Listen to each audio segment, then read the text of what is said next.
Hey, Pastor Steve Waldron, New Life Church, Albany, Georgia. Look at this. Got this from Great Site Marketing many years ago. They actually sent this to me free. They sent me a 1549 Great Bible free one time, and I can't find it any longer. I think it may have gotten stolen. I've had people help me move, and there's been some pretty valuable items that have come up missing. Temptation, you know how it is. But this is the 1560 Geneva Bible. Now, why is it called the Geneva Bible? What had happened in 1553, Queen Mary, who's known in history as Bloody Mary, not a drink, but she got on the throne. The Catholic got on the throne of Protestant England. She took the place of Edward, he of blessed memory, who was quite the young Protestant. So there were many Protestants that moved to Calvin's Geneva, such as John Knox, such as Fox of Fox's Book of Martyrs, and Whittingham, and others fleeing. And so she immediately began to burn at the stake certain Protestants, such as John Rogers, who went under the pseudonym Thomas Matthew of the Matthew's Bible, who had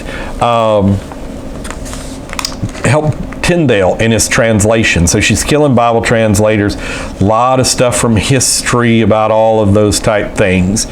And so while they were in Geneva, they decided to, in their mind, perfect the English Bible. And hence we have the 1560 Geneva. Up there is the 1599 Geneva that, God willing, we'll do a review on as well, that has Revelation by Junius, which is very popular, if I am not mistaken. And so 1557, the New Testament came out. You can get that really cheap from Great Site Marketing. But this is the 1560 Complete Bible. You'll notice that it has marginal notes. It also has underneath each chapter kind of a description of that chapter, has things at the top. And the reason we got our King James Bible is in the Geneva Bible was never really accepted in Great Britain. So they came out with a rival in 1568 known as the Bishop's Bible. Matthew Parker did the Bishop's Bible. And it just wasn't as good as the Geneva Bible.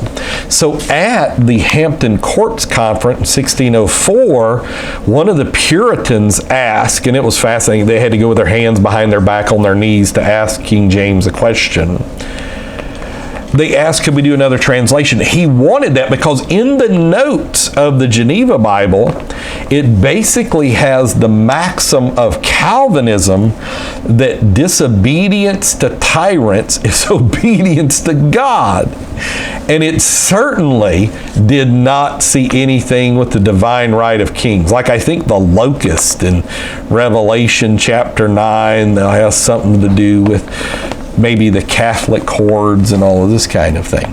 So he said, yes, do that. And so that's how we got the King James Bible.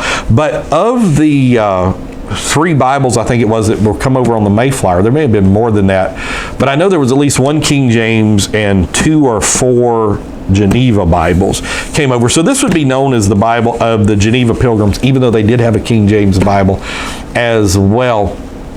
And it was very popular, needless to say. I've done video on an original page or two from the 1560 that I happened to acquire very inexpensively. But this is just a great copy. Great site, 1-800-42-ANCIENT, just does an amazing job of doing these reproductions. You know, it's kind of big. Has a little table in the back, the first table, show you that. You know, it's not something you're going to want to carry with you to church. Well, I mean, maybe you do, but it's big. Just trust me on that. And you'll probably destroy it if you did that. I'll show you how big. Now, it's not as big as a King James, an original 1611 King James, and the reproduction that we've got here on the YouTube channel is about 30 pounds. It's like 17 inches tall. So you can see this is not nearly as large as a King James 1611, but it's still somewhere around the size of a family Bible, I would say. It's a good sized Bible. So this is the reproduction from, again, Great Site Marketing. And they did not send this to me free to do a review. We had done a fundraiser at a church I pastored of selling old Bible pages, and they only sent it to people who had spent over $3,000 the previous year.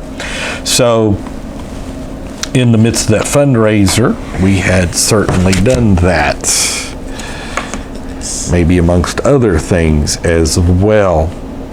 Don't have a scale.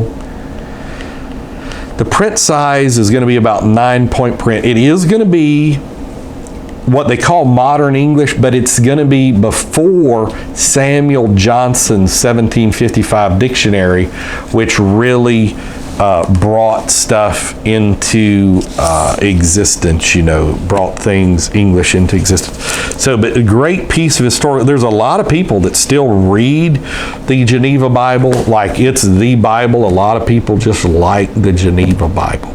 And you can buy it in all kinds of little different ways now too. Like they're starting to print it as a carry Bible. So, but God bless. I'll talk with you later. Just fall in love with Jesus. Amen.